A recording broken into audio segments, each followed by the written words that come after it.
नमस्कार। आज मैं रहीम जी की दोहे की व्याख्या करूंगी। यह दोहा रहीम जी का है। मैं कोशिश करूंगी कि रहीम जी की दोहे की व्याख्या सरल शब्दों में करूं ताकि बच्चों को समझने में आसानी हो। तो यह दोहा आपको क्लास 9 की बुक में मिल जाएगा ताकि आपको और पढ़ने में और समझने में आसानी रहे। चलिए देखते हैं। रहीमन धागा प्रेम का मत तोड़ो चटकाए, टूटे से फिर न जुड़े जुड़े गांठ पड़ी जाए। बहुत ही रहीम जी के ये जो दोहे हैं बहुत ही ज़्यादा प्रसिद्ध हैं और इनके जो भी दोहे होते हैं वो हमारे जीवन पर आधारित हैं, हमारे जीवन शैली से जुड़े होते हैं, इसलिए मुझे इनका बहुत ही अच्छा लगता है। तो आइए चलिए देखते हैं। रहीमन धागा प्रेम का मत तोड़ो चटकाए, टूटे से फिर न जुड़े जुड़े गांठ पड़ जाए। रहीम जी कहते हैं प्रेम का धागा, जो प्रेम का धागा होता है उसको कभी भी बेकार तरीके से, कठोर तरीके से, कड़वे वचन से नहीं तोड़ना चाहिए। क्योंकि जो प्रेम होता है, प्रेम की जो अनुभूति होती है वो अनन्य होती है। प्रेम, सब लोग कहते हैं ना कि किसी चीज़ को बनाने में उम्र सदियों गुजर जाती है, लेकिन किसी चीज़ को तोड़ने में, बर्बाद करने में सिर्फ 1 मिनट लगता है। तो रहीम जी यही कहते हैं, धागा प्रेम का, जो प्रेम का जो धागा होता है जिसको सींचने में न जाने कितनी सदियां बीत जाती हैं, मत तोड़ो चटकाए। उसको इस तरह उस कड़वे वचन से या बेदर्दी से उसको मत तोड़ो, टूटे से फिर ना जोड़े जुड़े गांठ पड़ी जाए।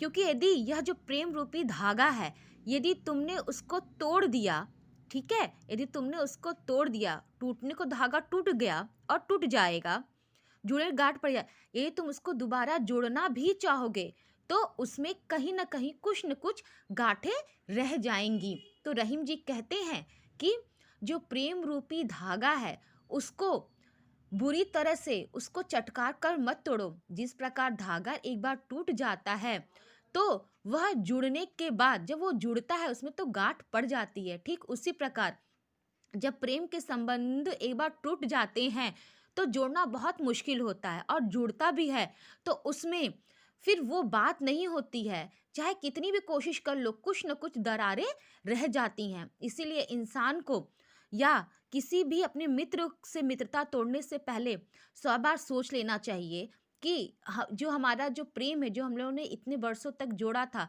यदि वो टूट गया, टूटने के बाद यदि हम जोड़ेंगे उसको तो कहीं न कहीं कुछ न कुछ ये दरारें रह जाएँगी। इसीलिए अपना जो प्रेम धागा है, जो व्यवहार है, उसको तोड़ना नहीं चाहिए। कोशिश करना चाहिए कि वो सँभल जाए, ठीक है?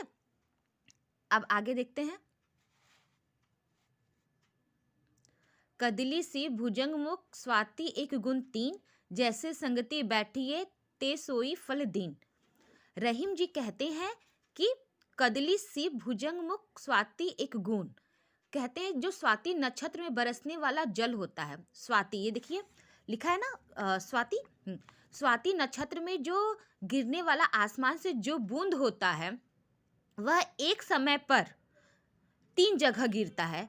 कल्दी सी भुजंग, कल्दी मतलब केले के पेड़ पर, कल्दी मतलब पेड़ पर, सीप मतलब कि मोती जो सीप होता है वो, और भुजंग मतलब मुख, और भुजंग मतलब सांप, सांप के मुख में। स्वाति एक गुण तीन, स्वाति नक्षत्र में जो बूंदें गिरती हैं बारिश की, जो उसकी ओस की जो बूंदें गिरती हैं वह 3 जगह गिरती हैं। केले के वृक्ष पर, सीप पर और सांप के मुख पर। जैसे संगति बैठी है तैसे फल दिन होए।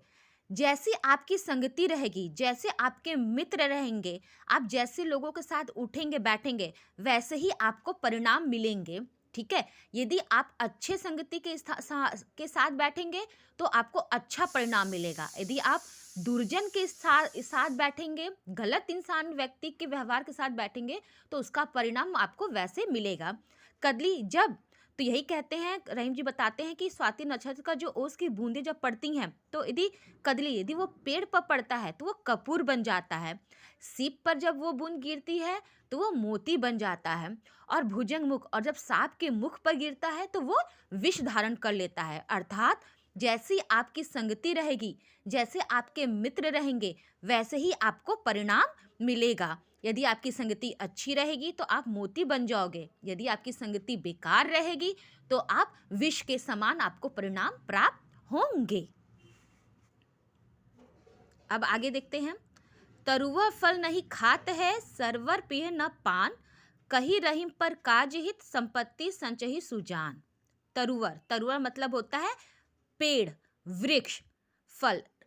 तो रहीम जी कहते हैं कि तरुआ फल नहीं खात। आप लोग ने देखा है जो फल है, जितने भी फल के वृक्ष हैं, वह जो फल देते हैं वह खुद नहीं खाते हैं। तरुआ फल नहीं खाते हैं मतलब जो वृक्ष फल देते हैं वो अपना फल खुद नहीं खाते हैं। सरवर पे ही न पान, सरवर मतलब जो तालाब है, जो नदियां हैं, वह जो नदियां हैं जो वह खुद के जल से अपनी प्यास नहीं बुझाती। पिए न पान मतलब जो सरोवर है वह अपने जल को खुद अपने जल को नहीं पीती। कही रहीम पर कही रहीम पर काज हित, संपत्ति संचही सुजान। रहीम जी कहते हैं कि जिस प्रकार वृक्ष जो कि फल देता है वह अपना फल खुद नहीं खाता है, तालाब या सरोवर जो कि अपना पानी खुद नहीं पीता है बल्कि दूसरों के लिए देता है, फल वृक्ष अपना फल दूसरों के लिए समर्पित कर देता है, ठीक उसी प्रकार संपत्ति संचयी सुजान, सुजान मतलब अच्छे लोग, जो अच्छे लोग हैं, जो सज्जन लोग हैं, वह अपनी संपत्ति जो सींचते हैं वो खुद के लिए नहीं बल्कि दूसरों की भलाई के लिए ही प्रयोग करते हैं। तो इसमें बता रहे हैं कि जो सज्जन लोग हैं, जो अच्छे लोग होते हैं, वो अपनी संपत्तियों का प्रयोग सिर्फ अपने लिए नहीं करते हैं बल्कि दीन दुखियों के लिए तथा दूसरों की मदद के लिए करते हैं। ठीक उसी प्रकार जैसे वृक्ष अपना फल खुद नहीं खाता है, सरोवर अपना पानी खुद नहीं पीता है, ठीक उसी प्रकार जो सज्जन लोग होते हैं वो अपनी संपत्ति का प्रयोग खुद न कर दूसरों की भलाई के लिए करते हैं। आगे देखते हैं। रहीमन देखी बड़ेन को, लघु न दीजिए डारी, जहां काम आवे सुई, कहाँ करे तरवारी। रहीम जी कहते हैं, बहुत अच्छा दोहा है ये, देखिए। रहीमन देखी बड़ेन को, लघु न दीजिए डारी, जहां काम आवे सोई, कहाँ करे तरवारी। रहीम जी कहते हैं यहाँ पे हर इंसान का रहीम जी इस पंक्ति में हर इंसान का, हर व्यक्ति वो छोटा हो या बड़ा हो, अपना अपना अलग अपने स्थान पर विशेष महत्व है। बड़ा है तो उसका अलग महत्व है, यदि छोटा है तो अलग महत्व है। रहीमन देखिए बड़े को, रहीम जी कहते हैं यदि आप लोग बड़े लोगों को देखकर छोटों को अलग मत कीजिए या उनके छोटे होने को एहसास मत दिलाइए, ठीक है। क्योंकि जहाँ काम सुई आ सकता है वहाँ तलवार का कोई काम नहीं है। अर्थात रहीम जी कहना चाहते हैं कि हर व्यक्ति अपने स्थिति में अपना अपना विशेष रखता है, क्योंकि क्योंकि हर इंसान अपने अपने कार्य के लिए सक्षम होता है, ठीक है। जो बड़ा कार्य है वो बड़ा ही इंसान करेगा, जो छोटा है वो छोटा। तो रहीम जी कहते हैं कि बड़े लोगों को देखकर छोटों को महत्वहीन मत समझिए, क्योंकि जहाँ सुई का काम है वहाँ सुई ही काम कर सकती है, तलवार नहीं कर सकती, और जहाँ तलवार काम कर सकती है वहाँ सुई नहीं। तो हर इंसान, हर व्यक्ति, हर चीज का अपना अलग अलग विशेष है, अपना अपना महत्व है। यो रहीम सुख होत है, बड़ा देख निज गोत, जो बढ़ही अखियां ने रखी, आखिन को सुख होत। इसमें रहीम जी इस पंक्ति में ये बताया है कि जैसे परिवार में लोग समृद्धि करते हैं, बढ़ते हैं, वैसे वैसे इंसान जो हमारे बुजुर्ग होते हैं, जो हमारे करता धरता होते हैं, वो खुशी देखकर प्रफुल्लित होते हैं। प्रफुल्लित मतलब खुश होते हैं। तो रहीम जी कहते हैं यो रहीम सुख होता है, बड़ा दिख निज गोद, कि रहीम जी कहते हैं कि हमारे जो पूर्वज हैं, हमारे जो करता धरता हैं, वह निज गोद अपने परिवार के लोगों को बढ़ता देखकर, बढ़त देख निज गोद मतलब अपने गोत्र, अपने परिवार को बढ़ता देखकर जो बड़ी अखियां निखरी। जब उनका परिवार आगे की ओर बढ़ता है, जब वह सामाजिक, आर्थिक, धार्मिक हर स्थिति में जब उनका परिवार आगे बढ़ता है तो यह देखकर उनकी आंखें खुशी से भर जाती हैं, अखियन को सुख, और इनकी खुशी देखकर उनकी आंखें प्रफुल्लित हो जाती हैं, प्रसन्न हो जाती हैं। तो हमारे जो करता धरता हैं, जो हमारे बुजुर्ग हैं, जो हमारे परम पिता लोग हैं, वह हमारी खुशी में ही खुश होते हैं। जब हम आगे बढ़ते हैं तो वह और ज़्यादा खुश होते हैं। रहीमन ओछे नरन ते, तजो बरे अरु प्रीति, काटे चाटे स्वान के दोहु भांति विपरीत। अच्छा, ये देखिए, ये बहुत अच्छा इनका दोहा है कि रहीम जी कहते हैं कि इसमें ये बताया गया है कि जो तुच्छ प्रकृति के व्यक्ति होते हैं उनसे ना बैर अच्छा ना उनसे प्रेम अच्छा है। ये पंक्ति बहुत ही अच्छा है। इसमें उन्होंने इस पंक्ति के द्वारा ये बताया गया है कि जो दुष्प्रवृत्ति के लोग होते हैं उनसे नहीं बैर अच्छा है ना उनसे दोस्ती, उनसे सामान्य रूप से बस बोलना चाहिए। रहीमन ओछे नरन ते तजो बैर अरुप्रीत।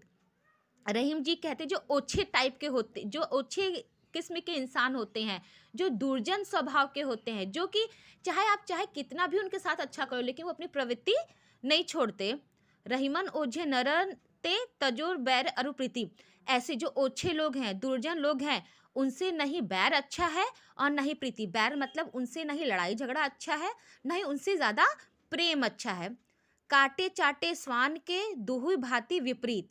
ठीक उसी प्रकार जैसे कुत्ता यदि आपको चाटे तब भी आपका मुख गंदा होगा, दूषित होगा, और यदि वो काट लेता है तो आप तो बीमार पड़ोगे ही, वो तो आपके लिए खतरनाक है ही है। तो रहीम जी कहते हैं जो व्यक्ति संकुचित स्वभाव का होता है उससे न मित्रता करना अच्छा होता है और न ही शत्रुता। कुत्ता चाहे चाटे या काटे दोनों ही बातें बुरी हैं। काटने पर वह घाव और पीड़ा देता है और मृत्यु भी हो सकती है, और यदि जब वह चाटता है तो शरीर अपवित्र हो जाता है। इस ठीक उसी तरह जो ओछे व्यक्ति होते हैं, दुर्जन व्यक्ति होते हैं, ठीक कुत्ते के समान ही होते हैं।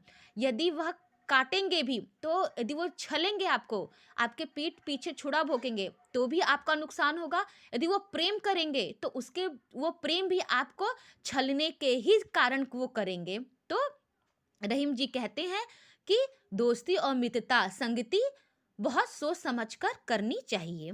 यदि मेरा आपको यह व्याख्या अच्छी लगी हो, सरल लगी हो, तो प्लीज़ शेयर, कमेंट्स और लाइक करें। थैंक यू, धन्यवाद।